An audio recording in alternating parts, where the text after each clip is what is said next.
Kalau kamu pengen hubungan kamu berubah, kamu juga harus ikut berubah. Step kecil tiap hari jauh lebih penting daripada nunggu waktu yang pas yang nggak pernah datang.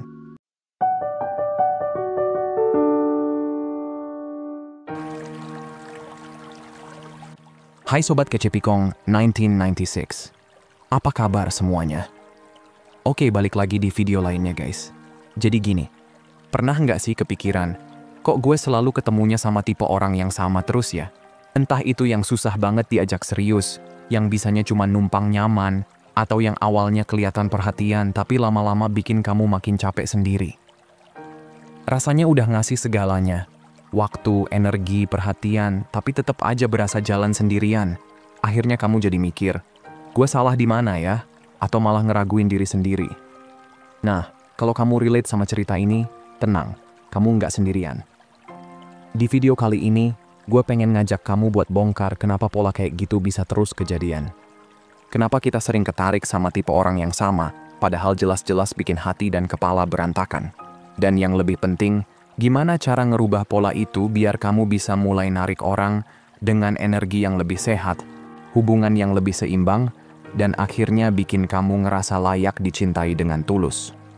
Karena percaya deh, sebenarnya bukan kamu yang kurang, tapi ada hal-hal kecil yang belum kamu sadarin.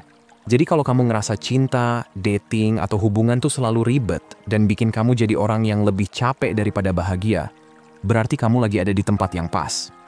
Coba tarik napas dulu dan simak baik-baik video ini pelan-pelan. Siapa tahu dari sini, kamu bisa dapat insight baru yang bikin kamu lebih siap buat ninggalin pola lama dan ngebuka ruang buat hubungan yang bener-bener bikin hati kamu tenang. Oke, let's break it down teman-teman. Nah, jadi poin pertama ini simple banget, tapi sering banget kejadian. Jangan pakai healing sebagai alasan buat kabur dari kenyataan. Banyak orang bilang, gue lagi healing nih, belum siap buka hati lagi. Kedengarannya bijak, tapi seringnya itu cuma alasan biar nggak usah ketemu hal-hal yang bikin kamu nggak nyaman. Padahal healing itu bukan berarti ngurung diri di kamar, mager berbulan-bulan, atau pura-pura sibuk biar nggak harus hadapin realita. Healing yang asli itu justru latihan ngehargain diri kamu di dunia nyata. Latihan ngasih batasan, ngasih diri kamu cinta, sambil tetap jalan di kehidupan. Coba deh kamu inget, pernah nggak abis putus bilang ke temen, gue lagi fokus ke diri sendiri dulu, tapi malamnya tetap scroll konten couple goals sampai baper. Itu tandanya bukan healing, bro, sis, itu kabur. Bedanya tipis banget emang antara butuh waktu buat diri sendiri sama cuman ngehindarin situasi. Karena kalau kamu kebanyakan ngumpet, kapan kamu belajarnya cara ngehandle orang yang nggak sehat? Misalnya, kalau kamu pernah ketemu pasangan yang gaslighting, terus kamu bilang, gue malas pacaran dulu deh. Bukannya belajar ngehadepin red flag, kamu malah auto kabur. Nah, itu yang bikin kamu stuck di pola yang sama. Jadi pertanyaannya gini, kamu mau tumbuh di proses itu, atau kamu cuman ngumpet di balik kata healing? Karena pertumbuhan sebenarnya tuh bukan pas awal manis-manis atau pas akhir dramatis. Tapi di tengah-tengah, di fase galau, bingung, bahkan takut. Nah, itu titik yang bikin kamu berkembang. Sekarang gini deh, dalam dunia percintaan tuh selalu ada aja orang yang buang waktu kamu. Itu udah pasti. Tapi yang bikin kamu kuat itu bukan dengan ngindarin mereka seumur hidup, melainkan dengan bisa cepet sadar, oh ini orang vibes-nya nggak sehat, dan langsung cabut sebelum makin kebawa drama. Contoh, baru kenal, dia udah mulai ghosting-ghostingan, janji ketemu tapi bolak-balik batal. Nah, dulu mungkin kamu cuekin tanda itu, tapi kalau udah belajar, sekarang kamu bisa bilang, thank you, next. Itu namanya healing yang beneran. Satu batasan, satu keputusan self-love, satu langkah nyata buat berubah. Oke, jadi setelah tadi kita bahas soal jangan pakai healing sebagai alasan kabur, sekarang kita lanjut ke poin kedua yang nggak kalah penting, yaitu kamu bakal narik apa yang identik buat kamu. Kedengarannya agak aneh ya, tapi bener banget. Orang yang bikin kamu tertarik itu sebenarnya nggak random. Ada sistem di tubuh kamu, bahasa gampangnya kayak radar bawah sadar, yang ngarahin kamu ke tipe orang tertentu. Biasanya radar itu kebentuk dari pengalaman lama, bahkan dari kecil. Jadi kalau dulu kamu tumbuh dengan rasa nggak cukup diperhatiin, atau cinta cuma dikasih pas kamu, jadi anak baik, ya otak sama hati kamu nganggep itu yang normal. Makanya banyak banget yang akhirnya kejebak di hubungan sama orang yang harus di-fix dulu, atau pasangan yang posisinya lebih dominan, biar kamu bisa ngerasa berharga di mata mereka. Contohnya, ada cowok atau cewek yang selalu milih pasangan yang cuek parah. Awalnya mikir, gue bakal bikin dia berubah, gue bisa bikin dia sayang sama gue. Tapi realitanya, itu cuman pola lama kamu yang minta validasi. Karena dulu cinta rasanya harus dikejar dulu baru dikasih. Padahal, deep down, itu bukan cinta sehat, tapi cuman luka lama kamu yang lagi nyari panggung. Gue tahu ini berat banget, karena banyak dari kita kebiasaan main di mode anak baik terus. Selalu nurut, selalu ngejaga perasaan orang lain, dan sebisa mungkin ngindarin konflik. Akhirnya, kita jadi lupa sama sisi lain diri kita yang sebenarnya penting banget. Sisi yang percaya diri, berani bilang enggak, dan tahu kalau kebutuhan diri sendiri juga valid. Sisi ini sering banget kamu cap sebagai egois atau terlalu banyak maunya. Padahal justru itu kunci buat kamu bisa punya hubungan yang balance. Contoh gampangnya, bayangin ada cewek atau cowok yang tiap pacaran selalu jadi tukang backup plan. Pasangannya chat kalau lagi butuh aja, tapi nggak pernah effort balik. Karena kebiasaan di mode good kid, dia milih diem, takut dianggap rewel. Nah, kalau kamu udah berani aktifin sisi confident kamu bisa mikir, kalau gue lagi versi paling percaya diri, gue bakal nerima diperlakuin kayak gini nggak? Dan jawaban jujurnya pasti nggak. Dari situ kamu belajar set boundaries. Bukan biar jadi dingin, tapi biar nggak kehilangan diri kamu sendiri. Jadi, kalau lain kali kamu ngerasa kayak kejebak ngejar orang yang nggak ngehargain atau mulai insecure gara-gara nggak dianggap, pause sebentar. Tarik napas, terus tanya ke diri kamu. Versi diri gue yang pede, yang berani, bakal ngapain sekarang? Mungkin jawabannya ninggalin chat dia nggak ke-reply dulu. Mungkin jawabannya cabut dari hubungan yang udah jelas nggak sehat. Itu latihan kecil, tapi berdampak gede. Lama-lama, radar bawah sadar kamu bakal nyari orang yang bukan cuma familiar karena luka lama, tapi juga sehat karena sesuai sama diri kamu yang asli. Setelah tadi kita bahas soal pola lama yang bikin kamu kebawa ke hal-hal yang familiar, sekarang kita lanjut ke poin ketiga. Jadi kamu yang lebih proper atau naik level jadi versi diri kamu yang lebih keren. Karena gini, kalau kamu mau hubungan kamu berubah, kamu juga harus ikut berubah. Kamu nggak bisa berharap dapat pasangan yang lebih sehat, lebih respect. Tapi diri kamu masih stuck di pola lama yang toxic. Pertanyaannya, kamu udah tahu belum harus berubahnya ke arah mana? Atau jangan-jangan kamu masih bingung mulai dari mana?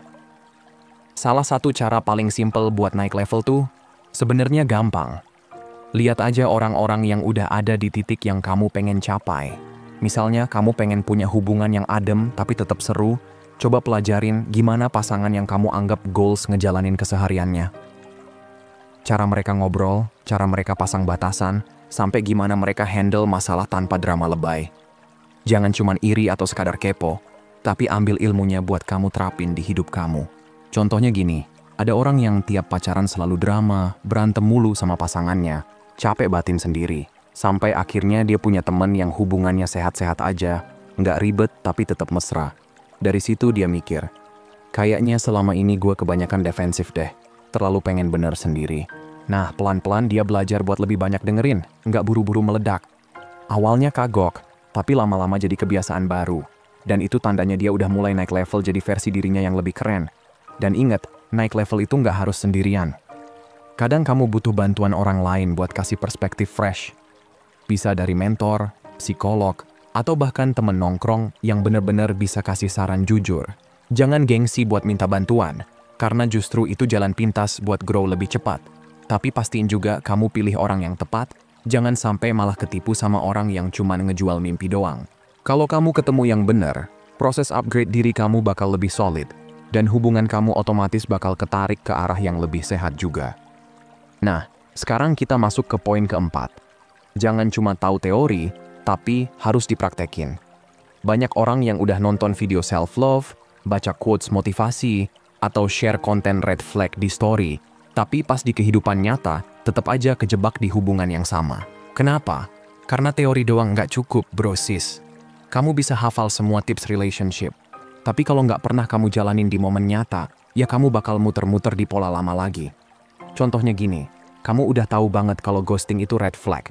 Kamu udah janji sama diri kamu, pokoknya kalau ada yang suka ngilang-ngilang, gue langsung cabut. Tapi pas beneran kejadian, Ada orang yang kamu suka banget tiba-tiba slow reply berhari-hari, kamu malah ngejustifikasi, ah mungkin dia sibuk kali, atau kamu malah ngejar makin keras biar dia balik perhatian. Nah, ini bukti kalau tahu teori doang nggak bikin kamu kebal. Yang bikin kamu kuat itu action kecil tapi konsisten. Prakteknya bisa sesimpel berani bilang enggak waktu kamu ngerasa nggak nyaman, atau berani stop ngechat duluan kalau dia beneran nggak effort. Itu hal-hal kecil yang kelihatannya sepele, tapi itu step konkret buat nunjukin kamu udah naik level. Kayak olahraga aja, makin sering dilatih, makin terbentuk ototnya. Sama juga dengan otot self-respect kamu. Kalau dilatih terus, lama-lama jadi otomatis.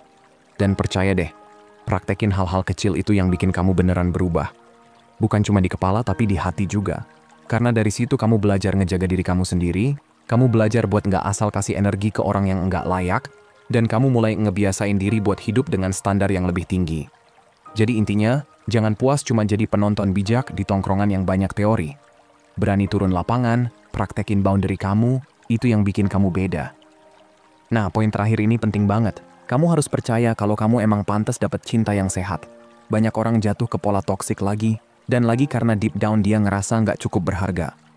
Jadi walaupun udah tahu teori, udah praktekin boundaries, tapi kalau di dalam hati masih ada suara yang bilang, ah siapa sih gua, mana ada orang yang bener-bener sayang sama gua, ya kamu bakal balik lagi ke hubungan yang sama. Makanya, kunci terakhir adalah ngebangun mindset kalau diri kamu tuh worthy.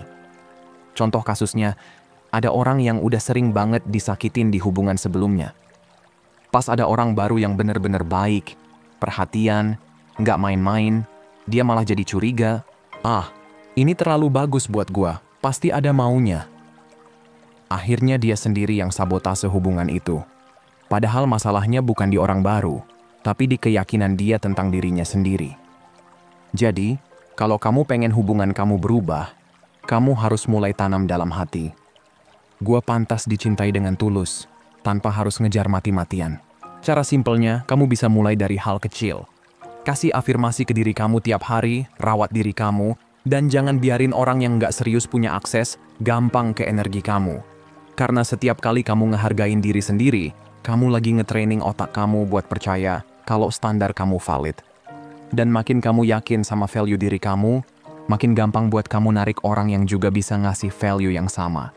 Jadi intinya, perjalanan kamu nggak berhenti di healing, nggak cuma dikenalin pola lama, atau sekedar naik level. Tapi, semua itu ujung-ujungnya balik ke satu hal. Percaya sama diri kamu sendiri. Begitu kamu bener-bener yakin kamu pantas, kamu bakal lebih gampang buat bilang bye ke hubungan yang ngerugiin, dan lebih terbuka buat nerima cinta yang sehat, fun, dan seimbang. Dan gue yakin banget, setiap dari kamu bisa nyampe ke titik itu, asal berani konsisten jalanin step kecil tadi. Oke gengs, kayaknya video kali ini cukup dulu ya. Biar gampang inget, gue recap dikit nih poin-poin pentingnya. Pertama, jangan pakai alasan healing buat kabur dari realita. Healing itu bukan ngumpet, tapi latihan kasih diri kamu respect dan cinta di kehidupan nyata. Kedua, kamu bakal narik apa yang familiar. Jadi kalau kamu masih sering kejebak sama orang toksik, biasanya itu cuma pola lama yang keulang lagi. Jalan keluarnya? Mulai aktifin versi diri kamu yang lebih pede, berani, dan tahu kapan harus pasang batasan.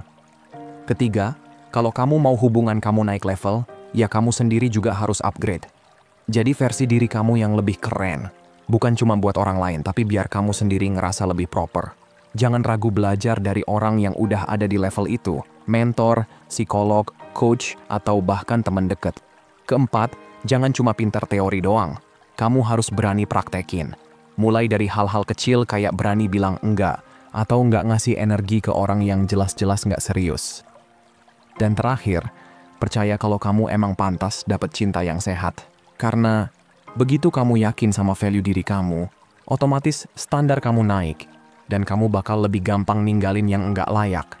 So, intinya, semua balik ke diri kamu sendiri. Kalau kamu pengen hubungan kamu berubah, kamu juga harus ikut berubah. Step kecil tiap hari jauh lebih penting daripada nunggu waktu yang pas yang nggak pernah datang. Dan gue yakin banget, selama kamu konsisten ngejalanin ini, kamu bakal lebih gampang ketarik ke hubungan yang bikin kamu ngerasa dihargain, tenang, dan bahagia.